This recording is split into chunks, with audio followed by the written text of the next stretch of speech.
Shalom. Shalom. Kita akan membaca firman Tuhan We'll read the Word of God, dari surat Efesus the epistles of pasal the 2 Ephesians, chapter ayat 2, 11 sampai dengan ayat 22. verse 11 to 22. Ephesians 2, 11 to 22. Karena itu ingatlah bahwa dahulu kamu sebagai orang-orang bukan Yahudi menurut daging yang disebut orang-orang tak bersunat oleh mereka yang menamakan dirinya sunat, yaitu sunat lahiriah yang dikerjakan oleh tangan manusia. Therefore remember that you once Gentiles in the flesh who are called uncircumcision by what is called the circumcision made in the flesh by hands. Bahwa waktu itu kamu tanpa Kristus, tidak termasuk kewarganegaraan Israel, dan tidak mendapatkan bagian dalam ketentuan-ketentuan yang dijanjikan tanpa pengharapan dan tanpa Allah di dalam dunia. That at that time you were without Christ, being aliens from the commonwealth of Israel and strangers from the covenants of promise, having no hope and without God in the world. Tetapi sekarang di dalam Kristus Yesus kamu yang dahulu jauh sudah menjadi dekat oleh darah Kristus. But now in Christ Jesus you who once were far off have been brought near by the blood of Christ. Karena dialah damai sejahtera kita yang telah dipersatukan kedua pihak dan yang telah merubuhkan tembok pemisah, yaitu perseteruan. For he himself is our peace, who has made both one and has broken down the middle wall of separation. Sebab dengan matinya sebagai manusia, ia telah membatalkan hukum Taurat dengan segala perintah dan ketentuannya untuk menciptakan keduanya menjadi satu manusia baru di dalam dirinya dan dengan itu mengadakan damai sejahtera. Having abolished in his flesh the enmity that is the law of commandments contained in ordinances, so as to create in himself one new man from the two, thus making peace. Dan untuk memperdamaikan keduanya di dalam satu tubuh dengan Allah oleh salib, dengan melenyapkan perseteruan pada salib itu. And that he might reconcile them both to God in one body through the cross, thereby putting to death the enmity. Ia datang dan memberitakan damai sejahtera kepada kamu yang jauh dan damai sejahtera kepada mereka yang dekat. And he came and preached peace to you who were afar off and to those who were near. Karena oleh dia kita kedua belah pihak dalam satu roh beroleh jalan masuk kepada Bapa. For through him we both have access by one Spirit to the Father. Demikianlah kamu bukan lagi orang asing dan pendatang, melainkan kawan sewarga dari orang-orang kudus dan anggota-anggota keluarga Allah. Now therefore you are no longer strangers and foreigners, but fellow citizens with the saints and members of the household of God. Yang dibangun di atas dasar para rasul dan para nabi, dengan Kristus Yesus sebagai batu penjuru. Having been built on the foundation of the apostles and prophets, Jesus Christ himself being the chief cornerstone. Di dalam dia tumbuh seluruh bangunan, rapi tersusun menjadi bait Allah yang kudus di dalam Tuhan. In whom the whole building being joined together grows into a holy temple in the Lord. Di dalam dia kamu juga turut dibangunkan menjadi tempat kediaman Allah di dalam roh. In whom you are also being built together for a dwelling place of God in the Spirit. Amin. Silakan duduk kembali. Let's be seated. Saudara-saudara yang terkasih di dalam Kristus, My beloved brothers and sisters in Christ, Efesus pasal 2 Ephesians chapter 2, ayat 15 verse 15, ini sering menjadi ayat yang disalahpahami. it becomes a verse that is wrong or sometimes misunderstood. Mengapa? Karena sering dipertentangkan dengan ucapan Paulus yang lain. It's often argued with what Paul the Apostle says. Misalnya apa yang disebut dalam Roma pasal 10 ayat 4. In Romans 10 verse 4, Sebab Kristus adalah kegenapan hukum Taurat, sehingga kebenaran diperoleh tiap-tiap orang yang percaya. for Christ is the end of the law for righteousness to everyone who believes. Mana yang benar? Kristus adalah kegenapan hukum Taurat atau Kristus dengan matinya membatalkan hukum Taurat? Does Christ fulfill the law? Does Christ through his death cancels the law? Dalam Alkitab In the Bible, biasanya Usually, tatkala kita berbicara tentang hukum Taurat saja, talking about the law, the Torah, cuman dikatakan dengan kata-kata Yunani nomos. only in Greek words, nonos. Tetapi di dalam Efesus pasal 2 ayat 15 But in Ephesians 2:15, itu diungkapkan dengan bahasa yang lebih jelas. is explained clearly, more Bukan clearly, hukum Taurat yang dibatalkan, not the Torah that is being cancelled, bukan hukum Taurat yang dihapuskan. not the Torah that is being erased, Karena Kristus berkata because Christ said di dalam Matius pasal 17 in Matthew 17 bahwa dia datang bukan untuk menghapuskan hukum Taurat, that he came not to erase the law, melainkan untuk menggenapinya. but to fulfill the law. Karena itu ucapan Kristus ini paralel dengan apa yang dikatakan Rasul Paulus dalam Roma What Christ said is in parallel with what Paul said pasal 10 ayat 4, in Romans 10 verse di 4, mana Kristus adalah kegenapan hukum Taurat. where Christ is the end of the law, fulfills the law. Saya memberikan contoh misalnya, As an example, dalam hukum Taurat itu the ada law. simbol-simbol. there are symbols, Di dalam hukum Taurat itu ada nubuat-nubuat. there are prophecies, Dan perjanjian baru dengan kedatangan Kristus And the New Testament. menggenapinya. in the New Testament, to the coming of Christ Dari, fulfills that. dari simbol From the symbols menjadi hakikat. becomes something that is in fact a Dari reality. nubuat From prophecies menjadi penggenapan. becomes something that is fulfilled. Itulah yang disebut dengan menggenapi Taurat. That is what is meant by being fulfilling the law.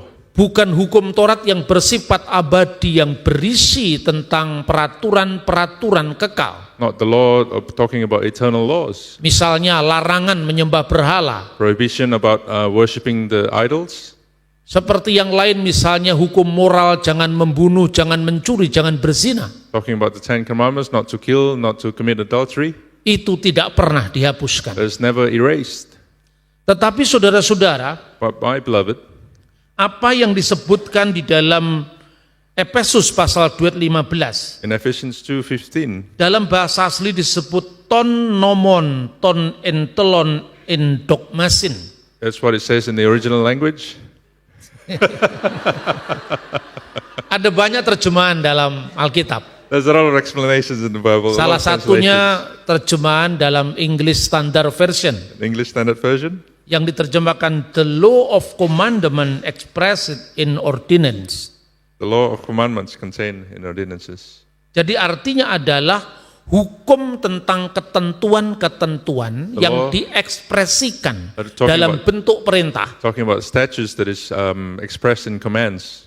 Kemarin kita sudah belajar Yesterday we have learned berdasarkan Ulangan pasal 6 ayat 20. in Deuteronomy 6:20, Di sana ada 3 jenis hukum there are 3 types of laws. dan orang Yahudi memahami seperti itu sampai hari And ini. the Jews understood that until this day.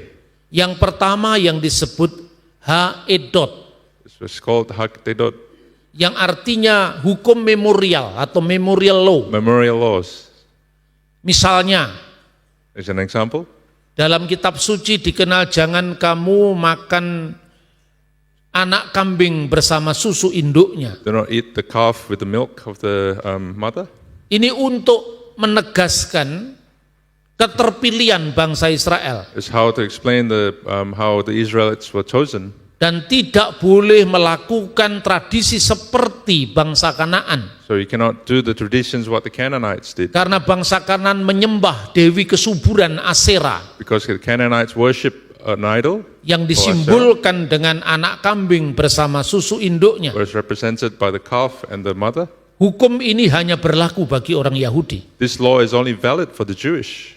Contoh lain, jangan kamu makan daging di pangkal paha. An example is do not eat the bone or the meat from the hip bone. Ini untuk menegaskan peringatan akan peristiwa Yakub yang dipukul pangkal pahanya oleh malaikat. This is to commemorate the event of where Jacob was hit by Dan the ini angel. hanya berlaku bagi orang Yahudi. This is only valid for the Jewish. Tidak berlaku bagi bangsa-bangsa lain. It's not valid for any other nations. Dan hukum yang kedua disebut ha-hukim, The next law is called Hahukim. yang diterjemahkan dengan ketentuan-ketentuan. It's talking about statutes. Misalnya Imamat pasal 11. In Leviticus chapter 11, Jangan kamu makan onta, do not eat camels, jangan makan kelinci, do not eat rabbits, jangan makan pelanduk. do not eat pelanduk. Ya, apa like kelinci. Pelanduk is like a small animal, I can't remember what it's called. Kemudian yang terakhir baru urutan keempat, jangan makan babi. And the fourth one is not to eat pigs or pork. Ini hanya berlaku bagi orang Israel. It is only valid for the Israelites. Tidak berlaku bagi orang Manado dan Toraja. It's not valid for the Manadonese. Inilah yang disebut dengan hukum ketentuan-ketentuan. This is called the statutes of the law. Dan yang ketiga yang disebut mispatim. The third one is called mispartim, Mispatim adalah universal law, hukum universal. universal law. Jangan mencuri, jangan berzina, jangan Don't membunuh. steal, don't commit adultery, do not kill, do not murder. Itu berlaku bagi orang Yahudi dan bukan Yahudi. It's valid for the Jewish and the non-Jewish. Nah, saudara-saudara, My brothers and sisters, dalam sejarah in history, gereja mula-mula the early churches, pernah terjadi pemaksaan hukum Yahudi itu kepada bangsa lain. Jewish laws were forced into other nations. Misalnya saudara-saudara bisa membaca dalam Kisah Rasul pasal 15. In Acts chapter 15, Dalam Kisah Rasul pasal 15 yang mendasari munculnya pertemuan para rasul di Yerusalem. the meeting of the apostles in Jerusalem, Disebutkan di dalam Kisah para Rasul orang Farisi yang sudah menjadi percaya. the Pharisees who started to believe, Mereka ingin they wanted agar orang-orang bukan Yahudi harus disunat the non-Jewish to be circumcised, dan wajib melakukan hukum Musa. and they had to do keep the law of Moses. Kisah Rasul pasal 15 ayat 5. In Acts chapter 15 verse 5. Itulah yang dimaksudkan Paulus dengan hukum ketentuan. That's what Paul meant with the statutes of the law. Ketentuan itu mestinya hanya berlaku bagi orang Yahudi, Those laws were only valid for the Jewish, tapi dipaksakan kepada anggota jemaat yang bukan Yahudi. but being forced to the congregation who were non-Jewish. Itulah sebabnya That is why. itu menyalahi aturan tentang pluralisme hukum. That's wrong in the eyes of the pluralism of the law.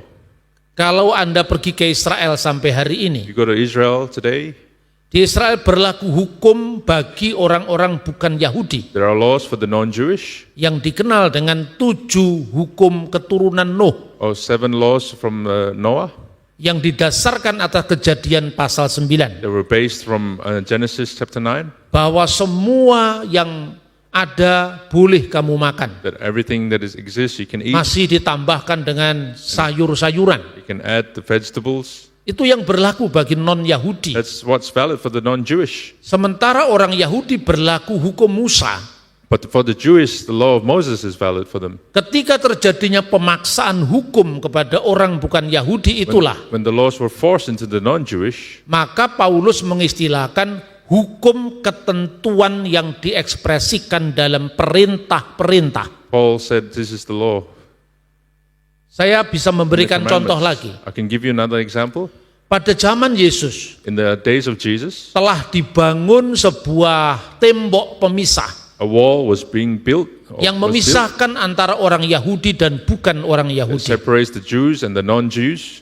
Dan arkeologi sudah menemukan And the archaeologists have found it, bahwa ada sanksi hukuman mati bagi orang Yahudi yang memasuki tempat yang mestinya hanya bisa dimasuki Yahudi. then there's a death penalty for the non-Jewish when they enter the place for the Jewish. Sampai hari ini inskripsi itu masih tersimpan. That inscription is still found. Itulah yang dikritik Paulus sebagai tembok pemisah. That's what Paul criticized as the separation wall.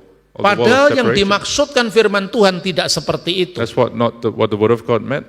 Yahudi memang terpilih. Jews are chosen. Israel memang dikuduskan. Israel are being sanctified. Itu dalam proyek keselamatan Allah untuk lahirnya sang penyelamat di masa yang akan datang. That's the salvation project for the second coming of Christ. Israel dikuduskan bukan karena kesucian pada dirinya sendiri, Israel are sanctified not because of their own tapi karena dipisahkan oleh Allah dengan bangsa-bangsa lain but because they're separated from other nations untuk maksud tujuan keselamatan dalam Kristus. for the purpose of salvation in Christ. Nah, saudara-saudara yang terkasih dalam Tuhan, My beloved in Christ, maka jelas kalau that's hukum why it's itu clear.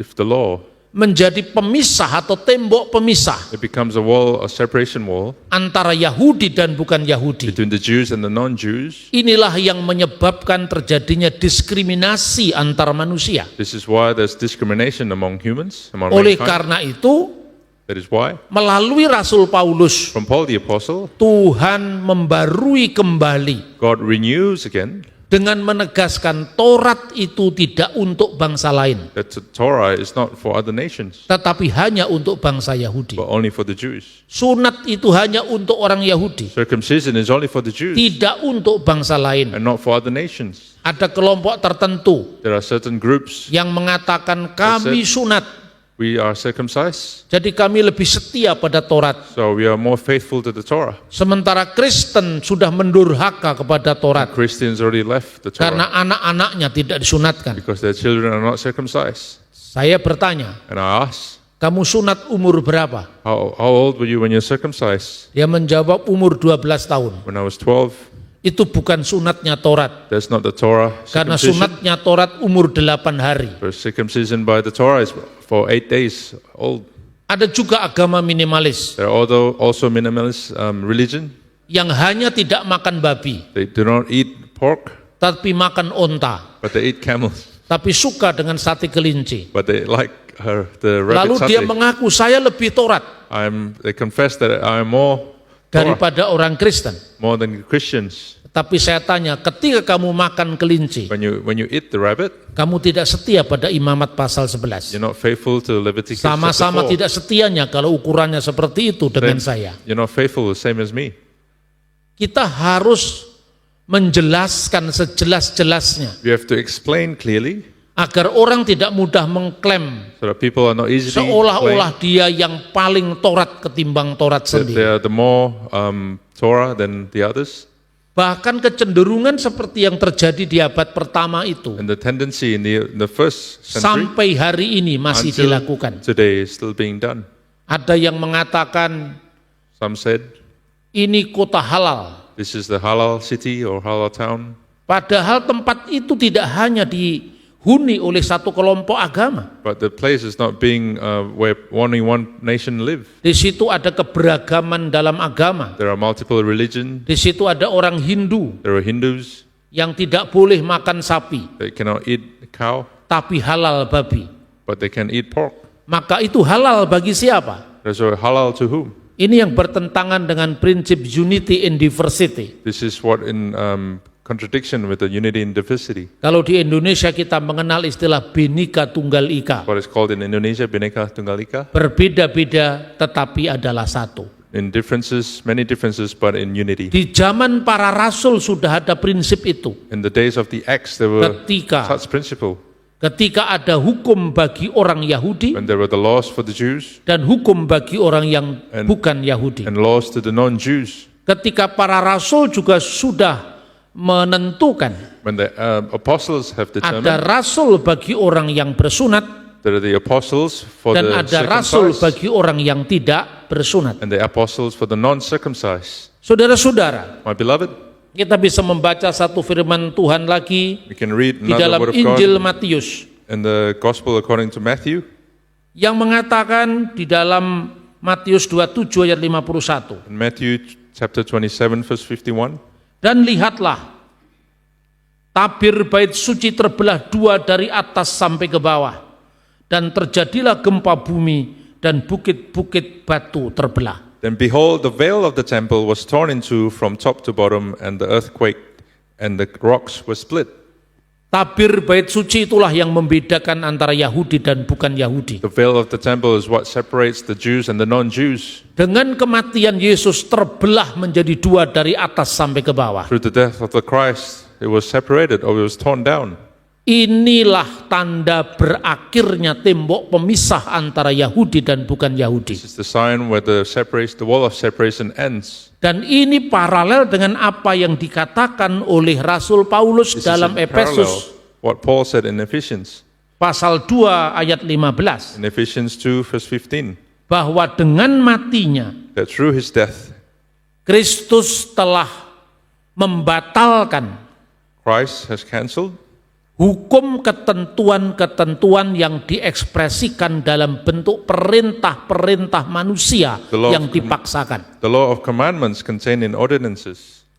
Kenapa orang Parisi punya kecenderungan seperti itu? Why did the Pharisees have such tendency? Kita bisa membaca sejarah. We can read the history.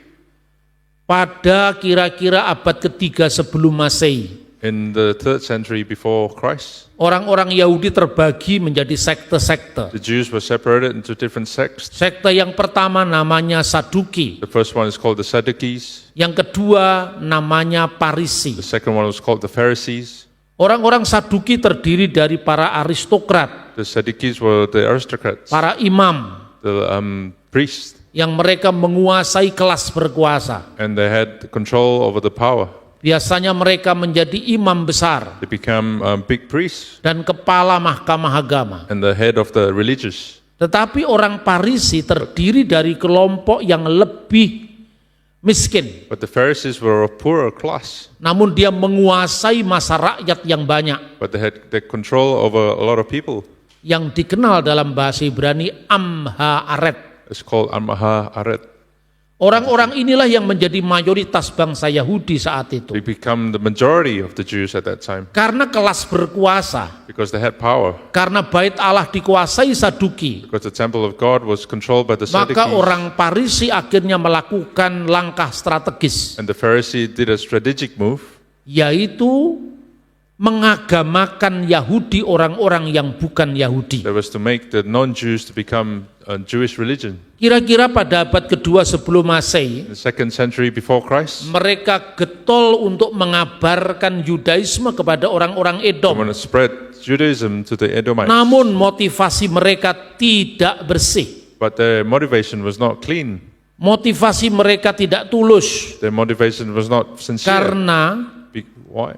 mereka hanya ingin menarik persembahan dari orang-orang Because bukan Yahudi. they only want the offerings from the non-Jews. Itulah yang dikutuk oleh Yesus That's what's being cursed by di Jesus. dalam Matius pasal 23 ayat 15. In Matthew 23 verse 15. Celakalah kamu hai ahli-ahli Taurat dan orang-orang Parisi, hai kamu orang-orang munafik, sebab kamu mengarungi lautan dan menjelajah daratan untuk mentobatkan satu orang saja menjadi penganut agamamu, dan sesudah ia bertobat, kamu menjadikan dia orang neraka yang 2 kali lebih jahat daripada kamu sendiri. Woe to you, scribes and Pharisees, hypocrites! For you travel land and sea to win one proselyte, and when he is won, you make him twice as much a son of hell as yourselves. Salah satu keluarga yang mereka tobatkan One of the family that they make to adalah keluarga Herodes Agung. is the family of the King Herod. Herodes Agung bapaknya adalah seorang Edom, keturunan Esau. The great King Herod, the descendants of the Edomites, Dan ibunya keturunan Nabatean, keturunan Nebayot. and his mother was from the Nebaiots. Maka penulis-penulis Romawi pada abad pertama, And the Roman writers in the 1st century, seperti Cornelius Tacitus, like Cornelius, menggolongkan atau mengkategorikan Herodes Agung sebagai orang Arab. categorize Herod as an Arab, Tapi dia orang Arab yang beragama Yahudi. but he's an Arab with Jewish religion. Dan untuk menarik orang-orang Yahudi dalam simpati terhadap dia, And to attract the Jewish, dia telah memperluas bait Allah menjadi sangat besar. he expands the temple of God to be so big Dengan motivasi agar orang Yahudi mengakui dia sebagai raja. as a motivation that the Jewish confess him as a king. Menghadapi model-model kemunafikan seperti itulah, Facing hypocrites like this, Yesus mengucapkan kritiknya di dalam Matius pasal 23 Jesus ayat 15. criticize everyone, or criticize the Pharisees in Matthew 23:15. Kisah Rasul pasal 15 tadi kita menceritakan bahwa banyak orang Parisi yang sudah menjadi percaya. In Acts 15, we know there's a lot of Pharisees became believers, Tetapi kecenderungan lama itu dibawa ke dalam gereja. but the old tendencies were being brought into the church. Mereka ingin memaksakan hukum Yahudi kepada orang bukan They Yahudi, wanted to force the Jewish laws to the non-Jews, seperti dahulu orang Parisi melakukannya kepada bangsa Edom. like how the Pharisees did it to the Edomites. Inilah yang dihadapi oleh para rasul, This is what the apostles faced, dan mereka bersidang di Yerusalem, and they had a meeting together, sebagaimana dicatat dalam Kisah Rasul pasal how it was 15. written in Acts chapter 15. Nah, saudara-saudara yang terkasih, Now, my beloved, itulah kritik Paulus yang mengatakan tembok-tembok pemisah itu telah dirobohkan dengan kematian Yesus, that's why Paul said the wall of separation has been crushed, yang ditandai By Christ. dengan terbelahnya tirai bait Allah dari atas ke bawah. that is being signified by the torn of the veil. Paulus menegaskan bahwa keselamatan itu hanya karena Injil Yesus Kristus, Salvation is only by the gospel of Christ, bukan mematuhi ketentuan-ketentuan yang dipaksakan oleh hukum manusia. not by doing the laws that were being forced to mankind. Dari sini kita bisa menjawab From here we can answer bahwa Paulus tidak pernah that Paul has never memalsukan ajaran Yesus to falsify the teachings of Jesus, seperti yang dituduhkan oleh kaum minimalis yang tadi saya like how sebutkan. the minimalist group have said. Mereka mengatakan Paulus telah memalsukan Taurat. It says Paul has falsified the Torah. Paulus telah mengubah Injil menjadi Injilnya sendiri. Paul has changed the gospel to be his own gospel. Ajaran Yesus bertentangan dengan ajaran Paulus. Teaching of Jesus is in opposing to the teachings of Jesus. Padahal orang-orang seperti ini tidak tahu sama sekali sejarah. These people do not know the history. Tidak tahu prinsip-prinsip eksegese kitab suci. They do not know the principles of the Bible. Di Indonesia kelompok ini sedang tumbuh berkembang. This group in Indonesia is growing strong. Mereka apabila ada orang Kristen yang mengutip ayat-ayat Al-Quran There are misalnya, Christians who quotes the Al-Quran dan melakukan penafsiran yang berbeda dengan mainstream, and they interpret it differently to the mainstream. mereka selalu mengancam dengan undang-undang penodaan agama. They always threat with laws, Dan biasanya and usually tidak ada satupun kasus penodaan agama yang lolos dari penjara. there's no one case where a person is not in prison because of this. Padahal sebaliknya tidak seperti itu. But in reality, it's not like that. Or the opposite. Sampai hari ini, Until today, orang-orang Muslim garis keras the Muslims or the hardliners, masih selalu menafsirkan Alkitab they always interpret the Bible menurut perspektif mereka. according to their own perspective.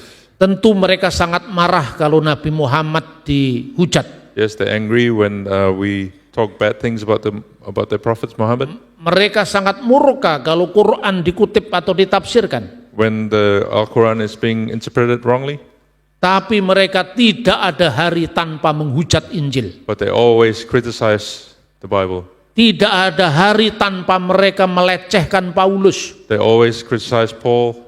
Padahal Paulus itu rasul besar dalam iman Kristen. Paul is a big apostle in the Christians. Mereka mengatakan, And they said bukti Paulus itu tidak bisa dipercaya. the proof of Paul cannot be trusted Karena Paulus tidak pernah melihat Yesus. because Paul has never seen Jesus. Secara historis dia bukan murid Yesus. Historically, he's not the apostle of Christ, Dia Jesus. bukan saksi mata. He is not an eyewitness. Maka semua surat-suratnya dalam perjanjian baru wajib ditolak. And all the letters, all the epistles have to be rejected.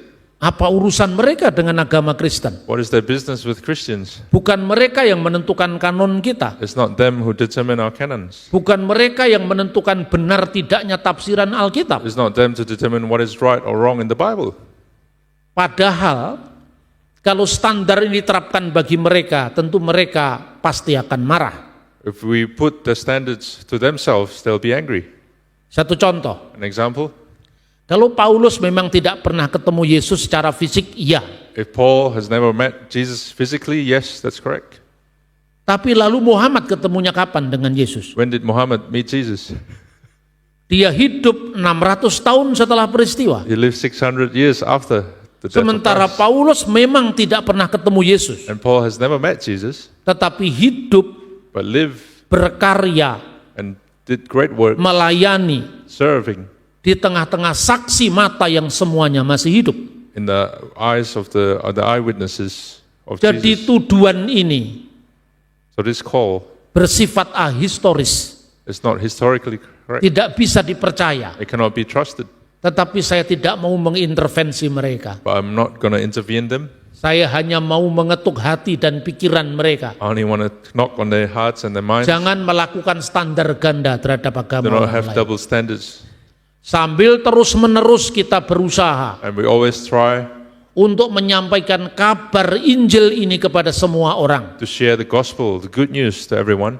Untuk menyatakan kebenaran di tengah-tengah To tell the kesalahan. truth in the midst of a lot of mistakes. Menyatakan terang di tengah-tengah kegelapan. To share the light in darkness. Agar nyata bagi banyak orang That it's real for everyone. bahwa Injil adalah kekuatan Allah. That the gospel is the power of Christ. Bahwa Injil adalah That the fakta gospel sejarah is the historical facts. yang sudah digempur selama ratusan That tahun. has been attacked for hundreds of years. Namun ia bisa membela dirinya sendiri. And he can defend himself. Injil tidak pernah minta-minta tangan kekuasaan untuk membela dirinya. The gospel has never asked for powers to defend itself. Injil tidak membutuhkan undang-undang penodaan agama. The gospel does not need laws to defend itself. Karena Injil adalah kekuatan Allah bagi Because the kita, gospel is the power of Christ for us. orang-orang yang percaya di dalam Yesus Kristus. For us who believes in Jesus Christ.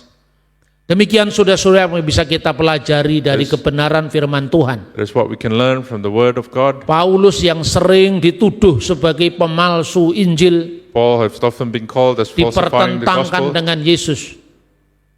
Tetapi semuanya itu nonsen, But everything is nonsense from what he said. semuanya itu salah. All is wrong. Sekarang kita bisa memahami Now we can understand bahwa apa yang dikatakan Paulus, that what Paul has said, bahwa Kristus adalah penggenap that hukum Taurat, Christ fulfills the law, adalah sejalan dengan sabda Yesus, is in one way with Jesus. bahwa dia tidak datang untuk membatalkan hukum Taurat dan kitab para nabi, That he did not come to cancel the law, tetapi untuk menggenapinya. but to fulfill the law. Kalau orang Parisi, If the Pharisees, mereka penafsir Taurat. they interpret the Torah, Kalau orang Eseni adalah the Essene, pelaku Taurat, they do the Torah, they act upon the Torah, OCH Torah. or Seha Torah. Kalau orang Samaria The Samaritans, adalah penjaga Taurat dalam klaim mereka, they guard the law of the Torah, tetapi Kristus adalah but Christ penggenap hukum Taurat. fulfills the law. Kiranya firman Allah ini semakin menguatkan iman percaya kita Let the word of God strengthen our heart, dalam our terus mind, mengiring our faith Dia in following Him setia sampai akhir. faithfully until the end. Tuhan memberkati kita. God bless us all.